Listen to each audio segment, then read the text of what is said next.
सनातन धर्म में यह मान्यता है कि मनुष्य को कर्मों के आधार पर नरक या स्वर्ग में प्रवेश मिलता है।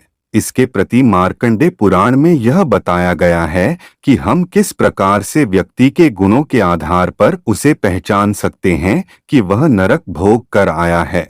तो चलिए जानते हैं कि वह कौन से गुण हैं जिससे कि पता लगाया जा सके। नंबर 1, दूसरों की निंदा करने वाला, यानी कि कोई लाख अच्छा हो लेकिन फिर भी उसमें कोई ना कोई बुराई निकालने में ही किसी को सुख मिलता हो तो यह जन्म से पहले उसके लोक का संकेत है, यानी कि उस व्यक्ति ने नरक भोग कर मनुष्य योनि को प्राप्त किया है, तभी उसके बुरे कर्म भी उसके साथ है और वह उन बुरे कर्मों में से निकलने की बजाय बार बार उन्हीं कर्मों को दोहराता है और नरक का फिर से भोगी बनता है।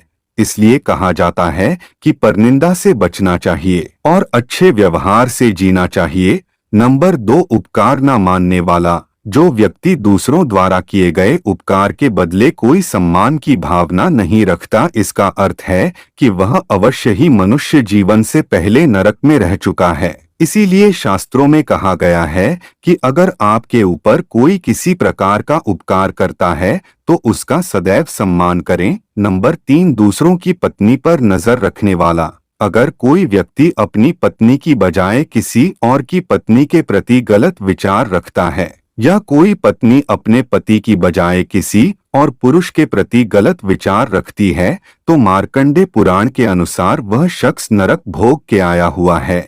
इसलिए शास्त्रों में कहा गया है कि विपरीत लिंग के प्रति गलत मानसिकता नहीं रखनी चाहिए। नंबर 4, दूसरों का हक मारने वाला, कुछ लोग यह जानते हुए भी कि कोई वस्तु या अधिकार उनका नहीं है, फिर भी वह दूसरों से जबरदस्ती उनका हक छीनने में लगे रहते हैं।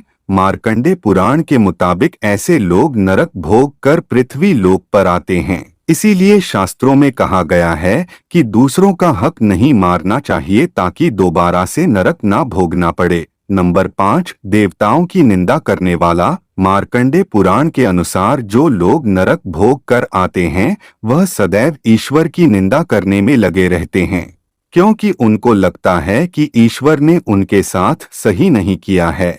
एक तो ऐसे लोग बुरे काम करते हैं और जब उसके अनुरूप कठोर फल मिलता है तो वह भगवान को कोसने लगते हैं। दूसरों के लाख समझाने पर भी वह ईश्वर का सम्मान नहीं करते। इसलिए दोबारा नरक ना भोगना पड़े, हमें ऐसे कर्मों से बचना चाहिए। नंबर 6, छल कपट करने वाले, मार्कंडेय पुराण के अनुसार जो व्यक्ति दूसरों के साथ धोखाधड़ी करने में खुशी अनुभव करते हैं, ऐसे लोग नरक लोक से आए होने का संकेत हैं। नंबर 7, मनुष्यों की हत्या करने वाले, दोस्तों मार्कंडेय पुराण के अनुसार जिन लोगों को सभी समस्या का समाधान केवल सामने वाले को खत्म करना ही होता है, ऐसे लोग अवश्य ही नरक लोक के भोगी होते हैं।